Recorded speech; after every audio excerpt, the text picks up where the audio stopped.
Okay, I think we've had very nice sessions and all, and some of the topics have been covered in the talks before.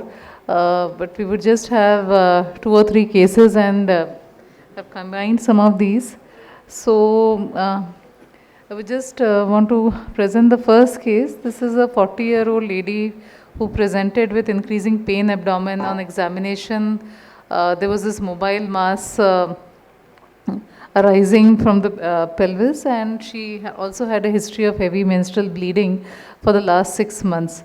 Her ultrasound revealed 15 centimeter mass, which was mobile, and subsequently a CT scan was done, which showed this 15 centimeter solid cystic pelvic mass. There was no omental disease or ascites.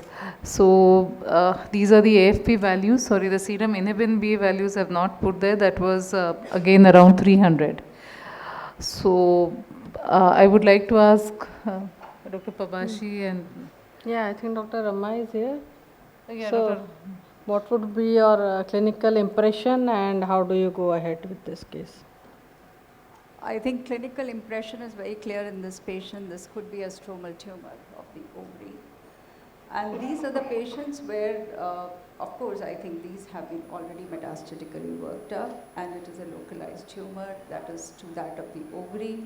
So these are the cases where we would like to go for the exploratory laparotomy, excision of ovarian mass, frozen evaluation, and the definitive surgery.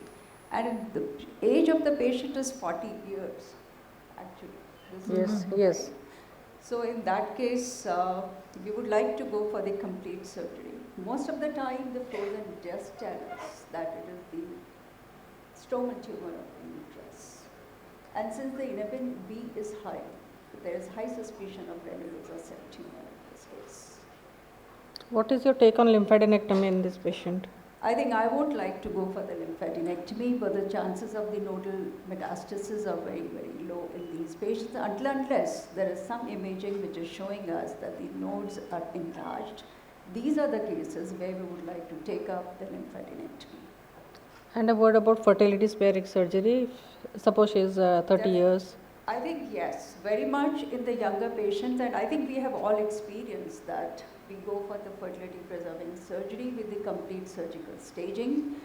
And these patients have actually very good results in the sense that majority of these patients do have recurrences but very late. And the fertility preservation where the pregnancies have been successful to that of the term, and of course the normal, you can say, fetuses or the normal deliveries and whatever the way the obstetric, but I think it's very much successful in selected patients. And any other tests that you would like to do before going ahead with surgery? Like she also had a history of heavy menstrual bleeding for this patient. Yeah. Yes, I think that's the point, which I think I did see that this patient had, they can have coexisting endometrial cancers or sometimes the atypical endometrial hyperplasias. So endometrial biopsy should be done in all these patients before going ahead for any kind of the surgical intervention. I thank you for bringing up this point. Yeah, this of course, I mean, of course, we also, I put out this slide because we also have some young patients with granulosa cell tumors and how they differ from the adult granulosa cell tumor. I would request Madam Burgess, Madam, to please highlight that. Yeah, there are. Yes, there is a difference, and that's why, you know, in histopathology reports, we just don't write a bald diagnosis of granulosa cell tumor. Doesn't matter what the age is.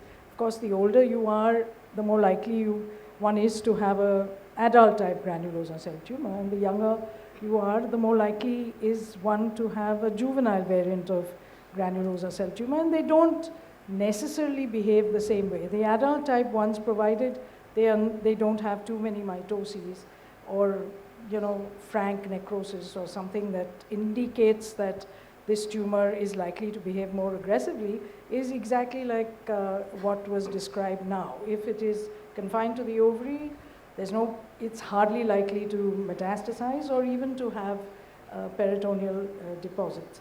The ones that are juvenile they look different.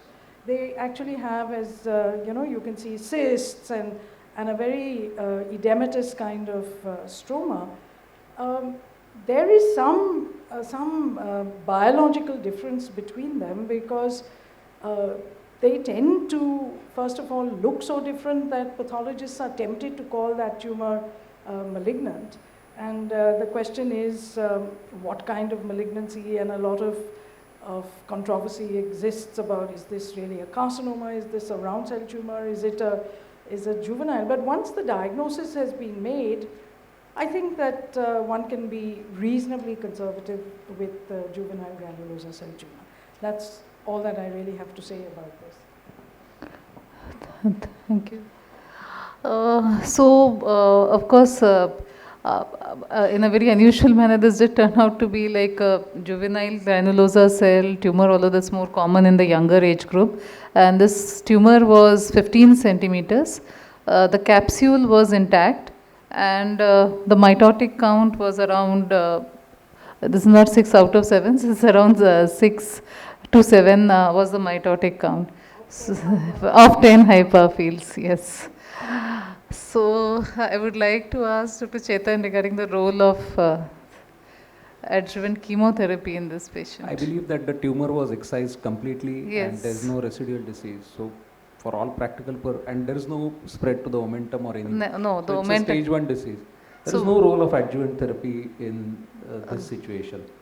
And in fact, there is some data to say that giving adjuvant chemotherapy is detrimental.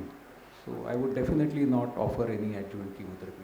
And above what threshold would you consider adjuvant chemotherapy? Actually, the role of adjuvant systemic therapy in an operated granulosa cell tumor is very minimal.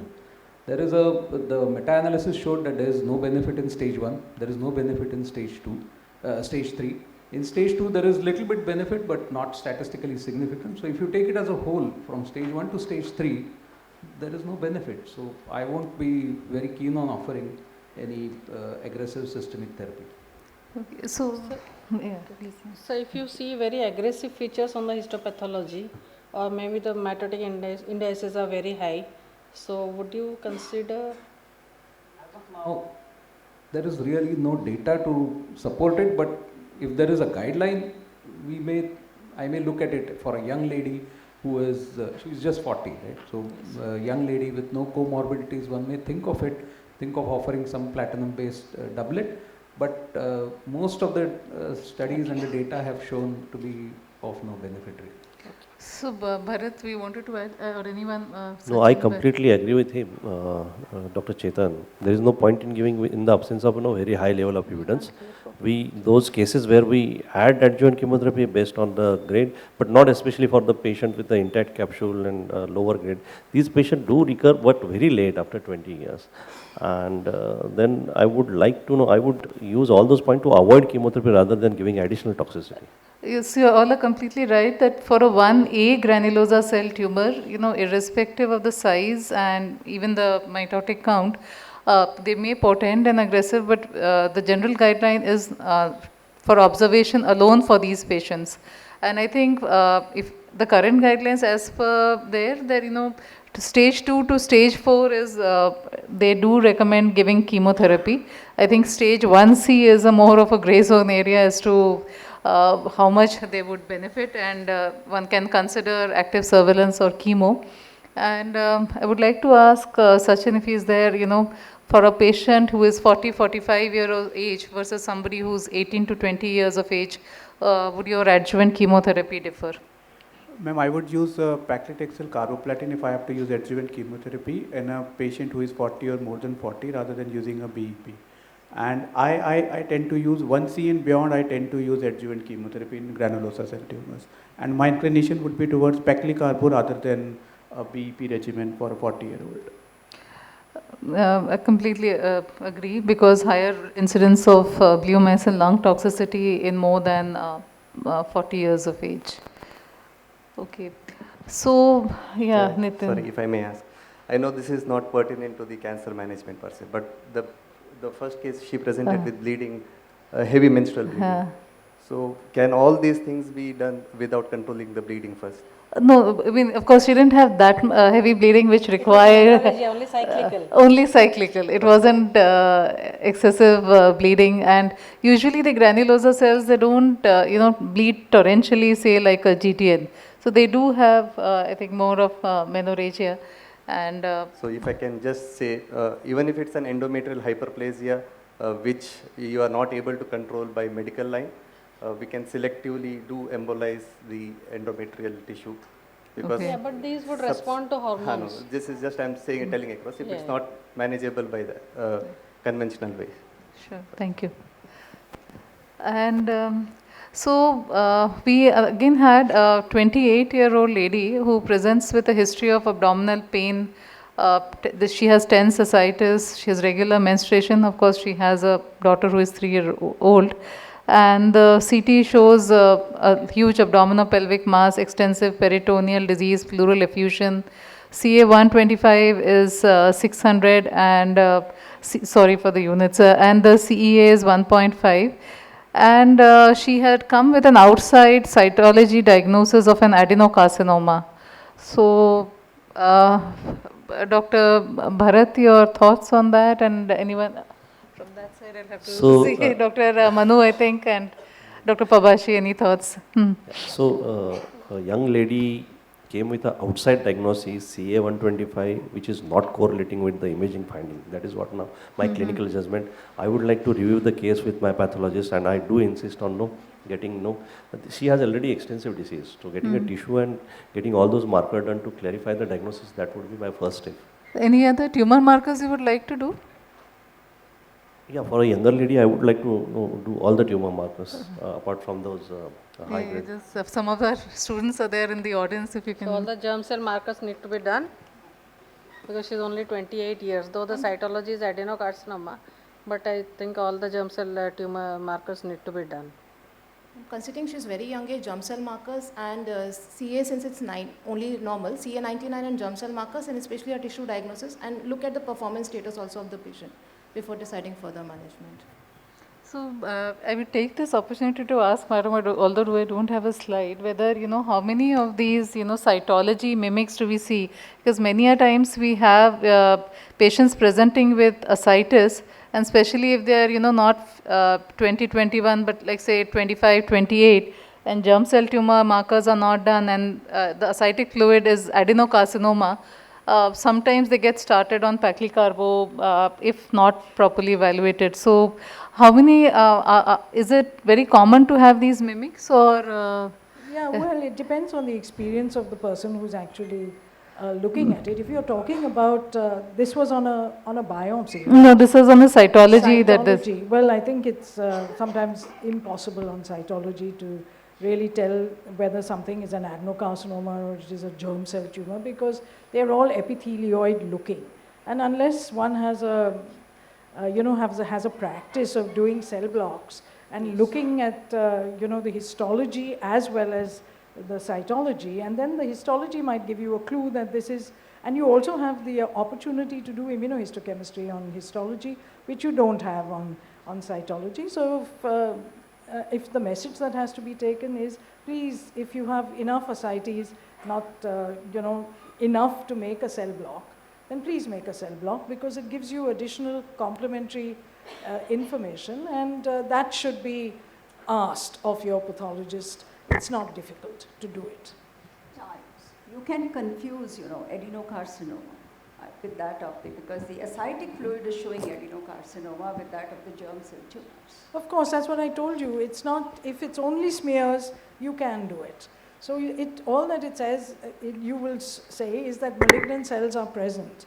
Okay, because germ cell tumors don't, particularly things like the very fact that we call them embryonal carcinoma or so on, means that they have a carcinomatous look.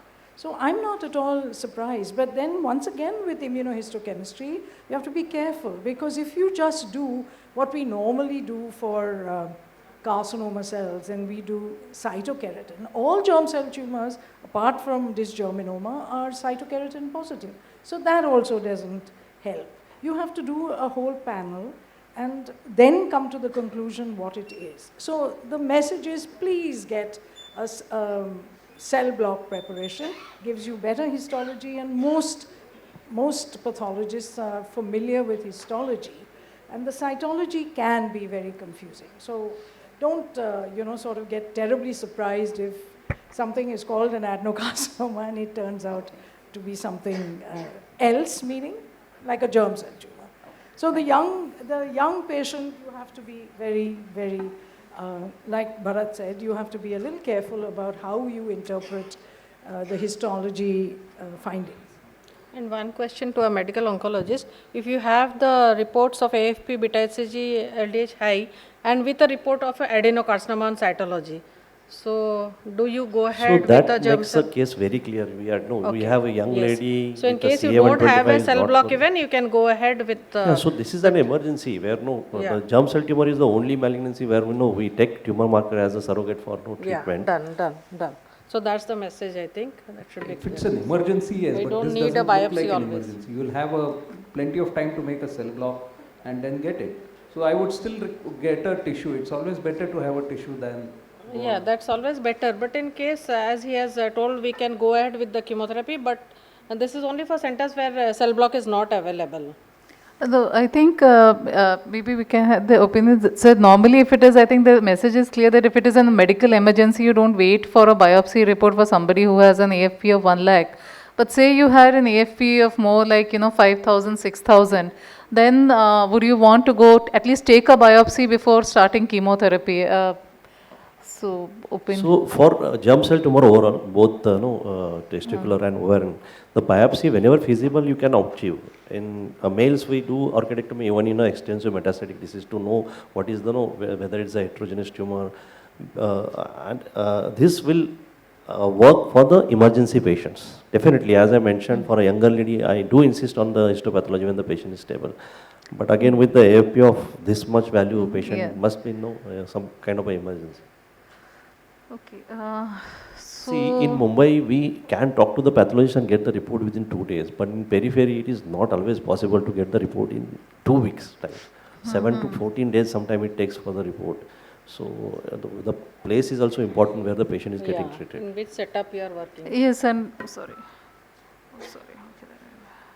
Where is this gone? Sorry. So I think, Dr. Manu, how would you manage this patient? This patient has come in respiratory distress, and she's maintaining saturation on room air, and but she has extensive pleural effusion. We tap the fluid, and then how do you go about it? Okay. If her performance status is not very good and she's in distress, we generally start with a less intensive regime than BEP. Probably will give one dose of single agent carboplatin or etoposide carbo. Then once she's stabilized, based on her status, we'll switch to proper protocol like BEP. So you're talking about using of a pre-phase in patients who are very sick and say low albumin. And between carboplatin and cisplatin, say if the renal functions are normal and there's no hydronephrosis, which one would you prefer? Yeah, ma'am. I mean, in ovarian cancer, in ovarian germ cell tumors, there is some data to say carboplatin is not very inferior to cisplatin, though it is very limited. So if the patient is fit, there is no doubt we'll go for BEP or EP only. But when there is a suspicion of tolerance issues, at least in the initial cycle, we generally use carboplatin. So I think some form of a pre-phase, I don't think we have data on ovarian germ cell tumors on which pre-phase to use. I mean, most of the data is extrapolated from male germ cell tumors where, a shorter course of pre-phase may be considered for very sick patients who with poor albumin and performance rates. Sachin, anything else that you would think what you do at your center? So with the tumor markers of this kind, the patient always have a possibility of landing into tumor lysis. Very rarely we have seen actually patient. So in that particular case, you start with the prephase, but if the general condition is optimized, better to move to cisplatin, which has been the backbone of the curative setting for all the kind of germ cell tumors since so many decades, in spite of having all those targeted and immunotherapy drugs. Cisplatin, which I stick to, and if the patient is fit.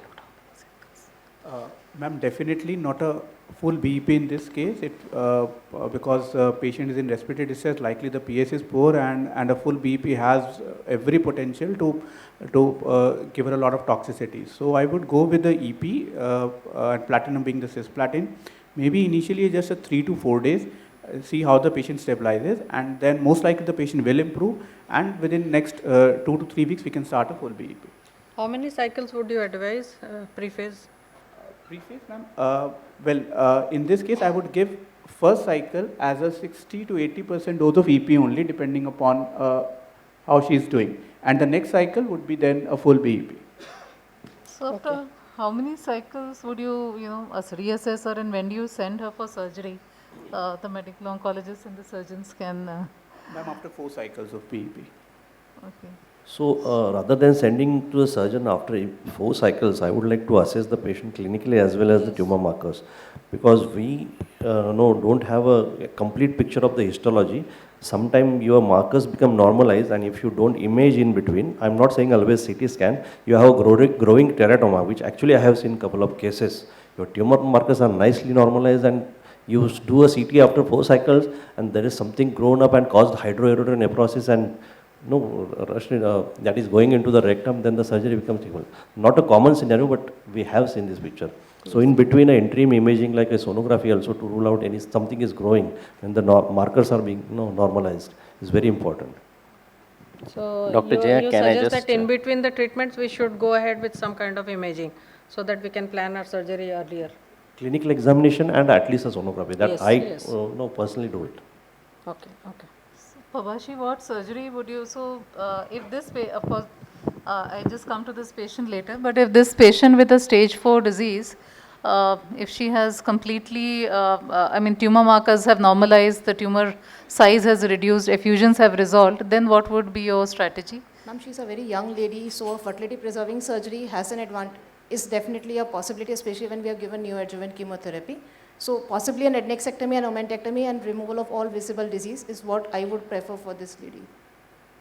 Okay, but this patient still shows some kind of persistent disease in spite of the chemotherapy. This So is how the will you manage?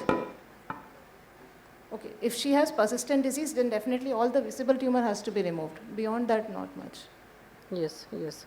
So all the residual disease, so R0 resection should be Yes. tried. Optimal surgery should be tried, and try to avoid removing the opposite ovary if it is non-diseased. That's an advantage of a neoadjuvant chemotherapy in a young lady. But at the same time, you would also recommend fertility sparing. If it is possible. Okay. Yeah, Dr. Raman. I think here is a role where we require to reassess the patient. And then if suppose she is fit for the surgery, to take the patient up for the surgery. The kind of the markers which you have that is suggestive of the mixed germ cell kind of the tumor, what we are looking at. So after the surgery, I think then of course she should be taken up for, I would consider in this kind of a situation, maybe the second line of the chemotherapy later. Correct. So in this patient, suppose we did not have biopsy, and because she was very sick, we started her on chemotherapy upfront. Would you think that we would do a biopsy at this juncture, or we can just go ahead with second line? So when you land up in such situation and you don't have a baseline biopsy, better to do a biopsy now. I think that will answer most of the time what is the right step ahead of you. Yeah, I think the message should be very clear that in case she is not responding very well and we don't have a baseline biopsy, this is the best time to do the biopsy. Yeah, because as was rightly mentioned, you could have immature or mixed germ cell tumor components, and if we turn out to be that, so this patient, of course, we did do a biopsy, and this was what the biopsy showed. It's one of the very, very rare scenarios, but I just thought, just to bring out the importance of biopsy. Madam, anything that you would have thought in this?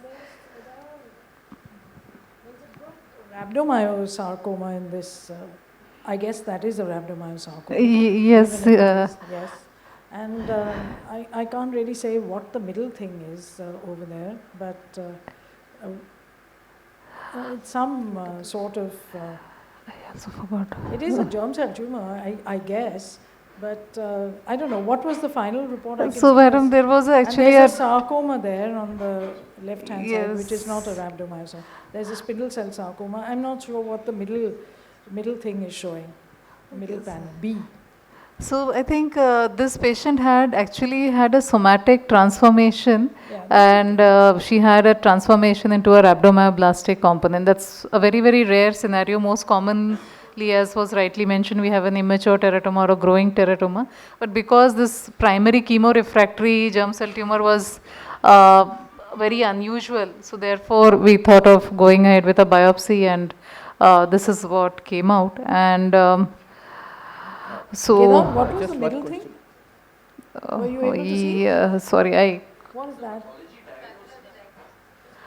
So No, he- it is. There is a germ cell tumor. You this is can't a get germ back cell. to It's 100%, 100,000. No, this is a international germ units of cell weight. tumor, and this has Somatic undergone a mutation. somatic transformation. So very rarely, less than 1 to 2% of these germ cell tumors can undergo a somatic transformation into another malignancy, which might look like an adenocarcinoma, or like in this case, a rhabdomyoblastic tumor. So Yeah, so this is the, Somatic. this is the Rhabdomyocyte. sarcomatous transformation. I guess, except I don't know what B is. Okay, but it's a Sorry. sarcoma, I guess. yes. Yeah, something like that. Anyway. Seminomatous dysgerminoma, doesn't look like that, but whatever it is, this thing is just a panel that shows that there is sarcoma which there must have been a germ cell tumor. Even if the biopsy doesn't show it now, you have to assume that with 100,000 alpha fetoprotein, and there was beta HCG, there is no sarcoma. Certainly not a rhabdomyosarcoma or a spindle cell sarcoma that will give you that kind of alpha fetoprotein and beta HCG. There are some carcinomas which are not germ cell tumors that do it. Okay, you can get beta HCGs in stratospheric levels that are raised in bladder cancers, in stomach cancers, in so many other cancers, beta HCG. Alpha fetoprotein, sometimes, in bladder cancer and so on.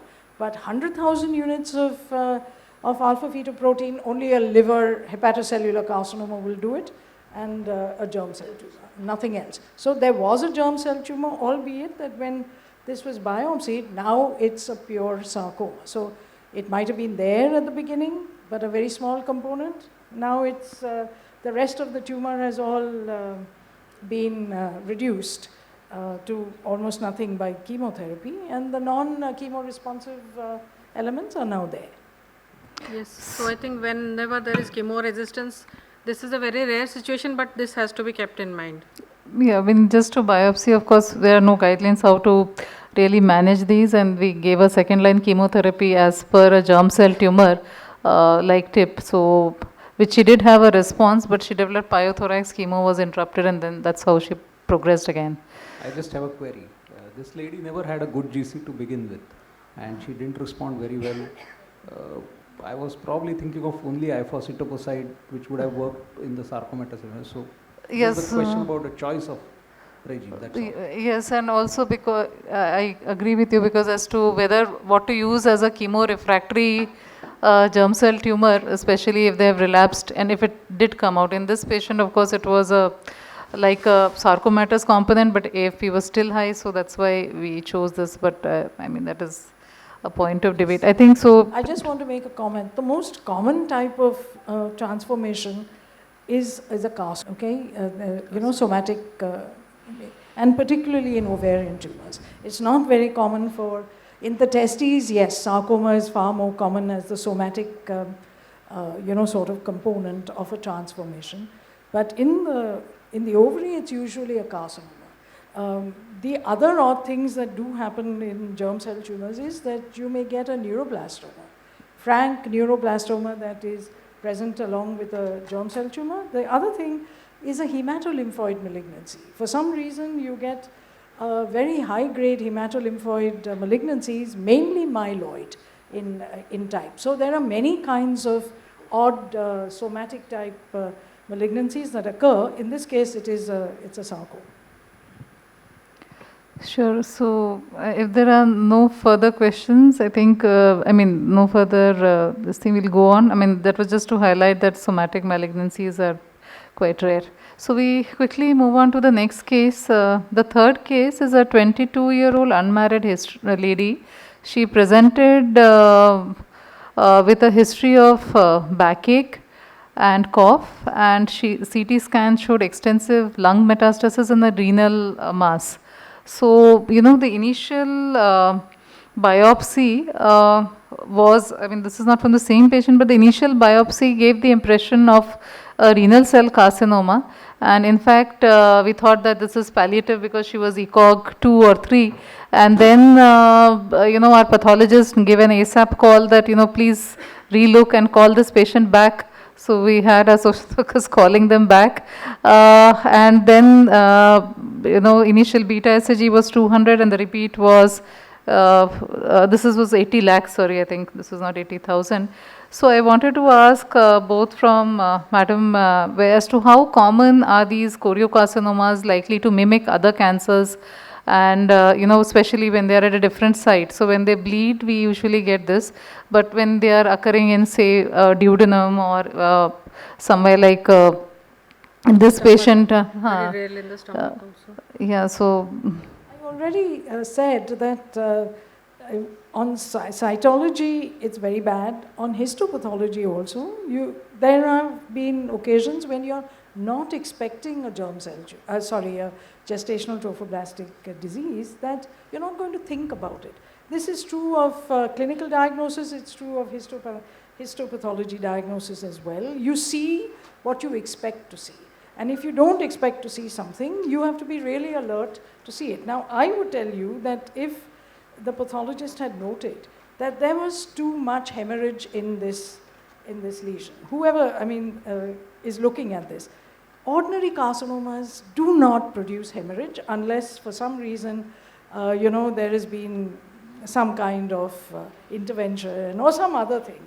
When one sees spontaneous hemorrhage in what you think is a carcinoma, please think that maybe this is not a carcinoma, that this is trophoblastic differentiation. Now, trophoblastic differentiations, as I told you before, can be seen in GTN, obviously, because that is a trophoblastic tumor. It can be seen in carcinomas, and I did mention that you can get beta HCG raised in germs in stomach, in bladder, in so many other tumors, and obviously in germ cell tumors. So just because you see trophoblastic differentiation and very high beta HCG, all that it tells you is that there is trophoblast. Now, whether that is GTN, that is a germ cell tumor, or it is one of the carcinomas that is showing, that needs clinical inputs and many other things to make that distinction, unless you have a lot of tumor and you are, sort of examining that. That's all that I wanted to say, that beta HCG does not mean just GTN or just germ cell tumor. It could just as well be a carcinoma that is showing you trophoblastic differentiation. If you get that at the age of 60, it's not a germ cell tumor, and it's obviously not a GTN, okay? Yeah, I think because she was unmarried, I think we all got biased. Yeah, we all got biased then. Of course, later on, history did reveal history of a gestation, and this was all on retrospective, and the pathologist triggered us to get back to all of this.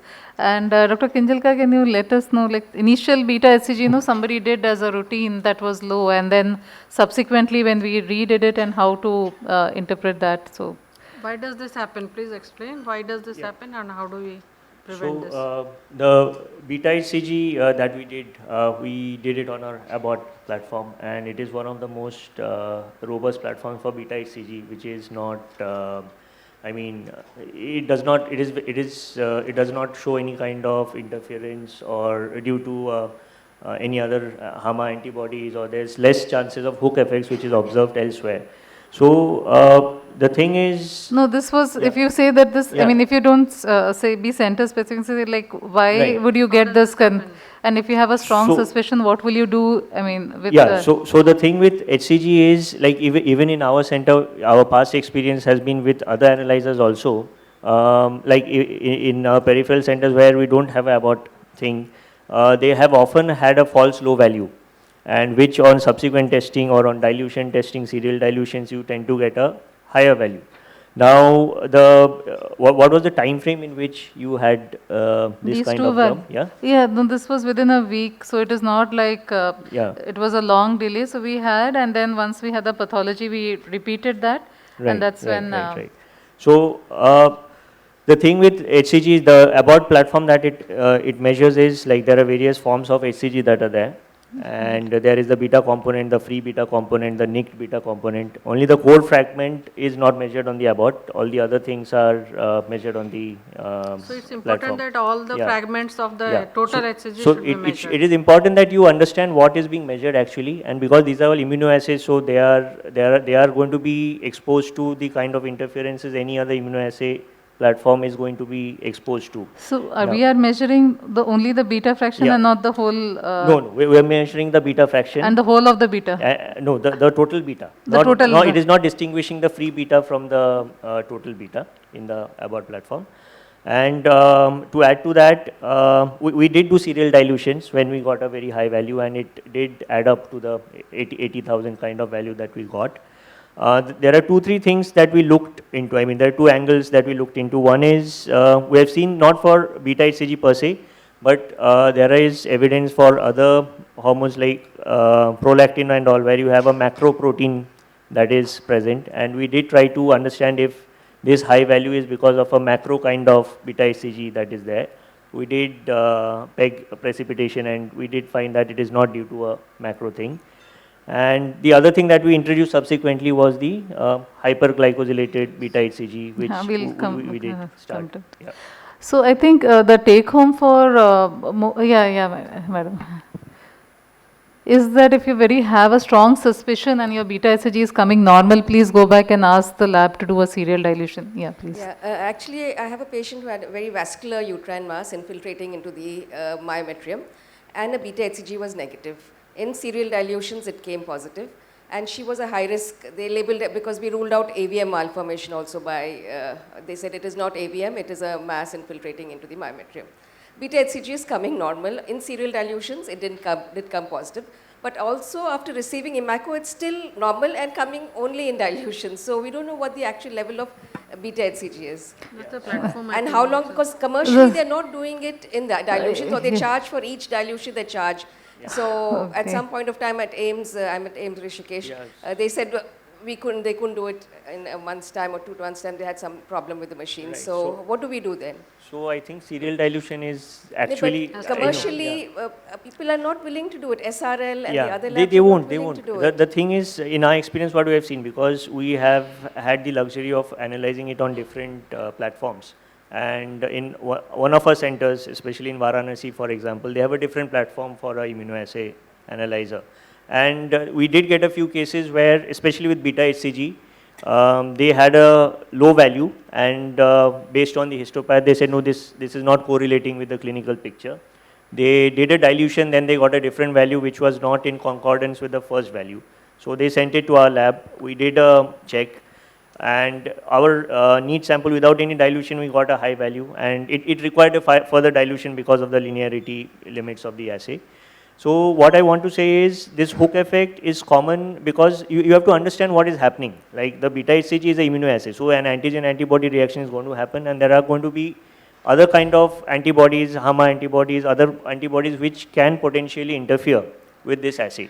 Now, if there is a mismatch between what you're expecting clinically and the kind of levels your lab is giving you, you will always have to ask the lab for further investigation, which is the most easy thing to do is a dilution. I mean, for any lab. So maybe next time if you send it, you can ask the lab to directly do it in a dilution and see if it is, the first time you send it, you say, okay, please run it in a 1:10 or 1:100 kind of dilution.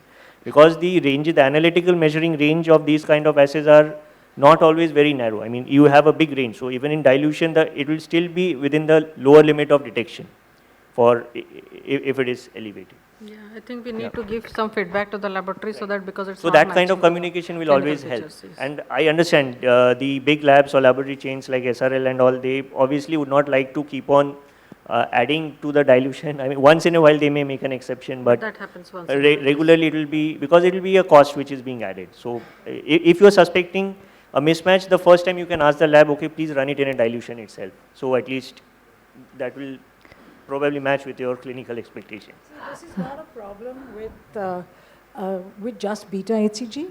Any immunoassay has the same problem, because this is, as he said, it's a linearity issue. Okay, it's not a direct one-to-one kind of thing. These many antibodies, this is the thing. And with the higher and higher dilutions, you may get a completely different value. Yeah. Thank you. And I think I'll just ask this patient on, because she had a beta HCG of 80 lakhs initially, there were brain metastasis, she had extensive lung mets, but later on she also suddenly, while she was being worked up, had a sudden profuse bleeding.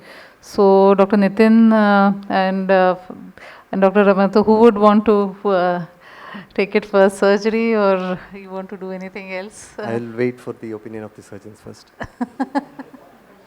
I'll wait for the opinion of the surgeons. Good, at least you thought of it. Thank you. I think in this situation, the patient requires to be stabilized, and there is no question she should be taken up for this. Other thing is that in certain cases where we think that we can really save the uterus, and we go for the internal iliac ligation, that's another thing. The other one is the embolization, which can also be thought of. Yeah, because she was very, and I would like Dr. Nitin to let us know the thing about how many, like angioembolization, and also where do we angioembolize, what are the precaution, distal, proximal, all those. I think that would also be the answer for delegates wondering what an intervention radiologist is doing in this panel.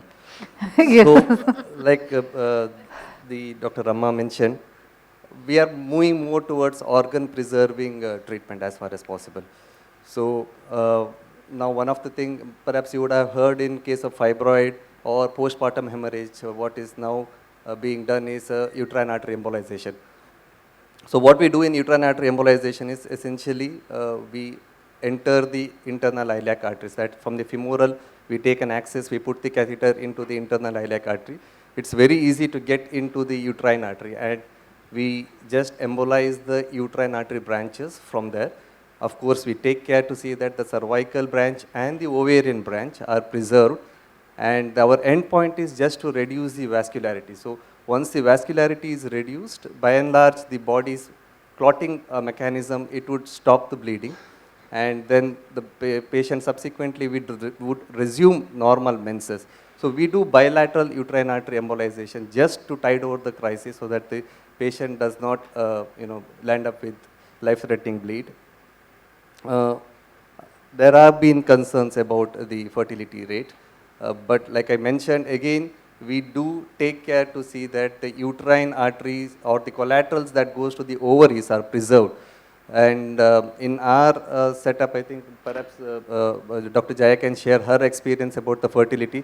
Even in literature, it is the range of fertility that has been mentioned is from 0% till, 10% till 100%, but a very recent meta-analysis shows that the fertility rate is around 65.2%. So, I mean, for the 65% for a patient who has presented with heavy bleeding, I think is a good rate. Most importantly, the organ is preserved, and of course, if fertility is preserved in 65%, that's the job well done, I believe. Yeah, and also of course that is anecdotal, as he mentioned that, we've had successful pregnancies even after bilateral uterine artery embolization. So, the take home is that we can possibly do an organ preservation, and if they fail, that is when, and we haven't failed so far. I just need to add one point. Madam, when you mentioned internal iliac ligation, that is one thing which we would not like to be done, because for us to get into the uterine artery, we need an access.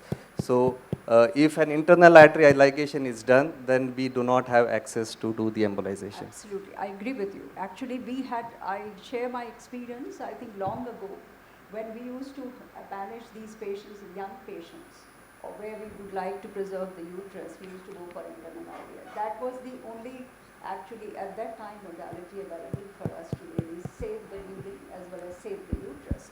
But you are very right. Now, actually, we are considering uterine artery embolization. We are No longer.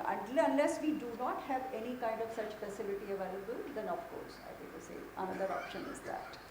So Permission, the- can I have one? Yeah. Sorry, please. I Patient, didn't see that. what I could see is patient is profusely bleeding and hemoglobin is 5.5. Is it possible to do your intervention procedure in such patients? Because So yes, we transfuse, and on transfusion we Okay, the transport same them time. to the IR. So in IR, while they are doing, they keep getting the transfusions. I mean, how definitely much can time say. you take to put the So coils in I the was uterine artery? just coming to that. So in case of PPH, we have seen from the time the call was given to the IR until the procedure was completed, from the time the patient entered IR, it took 11 minutes. So that's how fast we can do, because we are really not bothered about the patient. It is temporary procedure that we are doing. So we just go inside, embolize it, and 11 to 15 minutes is all that it takes for the artery to be embolized. Okay, that's I good. think in our center also we have seen in the other, actually, if suppose there is any kind of the bleeding, then this arterial, you can say embolization is doing, I think, excellent job. Thank you. I would like to add one point to Dr. Nitin. I am Dr. Vaidya. I am a fertility consultant. This bilateral uterine artery embolization definitely jeopardizes the endometrial receptivity But sir, and it's brings down the life-saving, we have fertility to by do around it. 33%. Sir, we have to do it, it's life-saving. That's what I mentioned. 65% is the fertility that has to be preserving. factored in when we do counseling the patient before prior to the Life-saving and procedure. organ-preserving, yes, sir. Next. Thank you, sir, thank you. Can I add for your to, comments. for the world literature says with the fertility, with the with the bilateral internal iliac ligation and the uterine ligation and embolization, around 80% they have the rate of having the preservative. And here is the life saving. I would like to ask one question. She's young, but suppose the patient is quite, the older one. Is there any role of hemostatic radiation in this case? Okay, no, we can do hysterectomy. Yes, she's 5.5, Wow. I As a think, life saving. I think Can I the ask 1 minute from fastest the would chair be to- an embolization. Like I mentioned, within half an hour the procedure is done. You don't have to wait for the radiation to have an effect on the. This radiation will take time. Take time. Yeah, chalo. So, okay, and in this patient of brain metastasis, I think, sorry for our radiation colleagues, Dr. Tanveer and Dr. Thomas, this patient had brain metastasis, she is otherwise asymptomatic. So you had mentioned, ma'am, that there was 2 brain mets and she is asymptomatic. So we should be very clear that radiation should not be given. Having said that, in the morning we did hear that historically that used to be the practice that whole brain RT or SRT can be given. But if the patient is asymptomatic, so radiation is definitely should not be. And No, brain. I meant radiation to the brain because, yeah, that's what I'm asking. yeah, radiation to the brain. So historically it used to be, but it should be very clear that systemic therapy has to be continued, and I'll give radiation only in 2 instances. Number one, if the patient after systemic therapy still if she has a residual or she has a recurrence and with symptoms, then I'll give. And second one is if she's not able to tolerate the systemic therapy. That's all. Yeah, Dr. Thomas, please, and then I think. So just to add to what Dr. Tanveer has said, I know historically I would say the technique and what we used earlier, there were a lot of concerns about, say, neurocognition. There was a big issue. Exactly. And now we have new technology available where we do hippocampal sparing radiation therapy. So that could be one of the option what we can use in such patients. But I do agree that the practice has been reducing. And since the radiation oncologists are a minority on this forum, for the other cases also, because there are many gynae oncology surgeons and medical oncologists, when you have isolated relapses, even for the previous cases, granular cell tumors, the understanding of the radiobiology, I can say the radiomics is improving. And what we heard in the previous talk also, for example, in the granular cell tumor, if you take, for example, the etoposide actually reassorts the cells from a radioresistant to the radiosensitive phase. So even if for a refractory cases like that, if they have isolated lesions, there's still a role of, I can say, precision radiation therapy, even using like ablative doses. And also we have a better understanding of P53 downregulations, and with P53 downregulations, these tumors can become more radiosensitive. So I think in these rare histologies what we are talking about, suggestion is if you have refractory cases, please do refer to your radiation oncologist for an opinion. Thank you. Okay, I think I'm getting signals that we are already time up. So I would just say that, this patient we treated with high dose methotrexate, and they generally need 4 more cycles. And before that, as Sachin had shown in the previous, we do use a pre-phase EP. And of course, I think.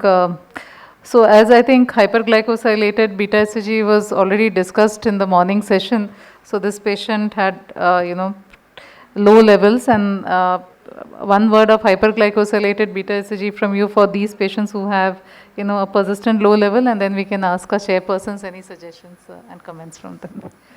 Yeah. So I think we are already running Yeah, behind so the from the schedule. chair. So with the permission of the organizing person, I would like to close this session, and with my co-chairpersons, thank the organizers for giving this opportunity, and thank all the panelists for this. Thank you. Thank all our panelists. Yeah, thanks all of them.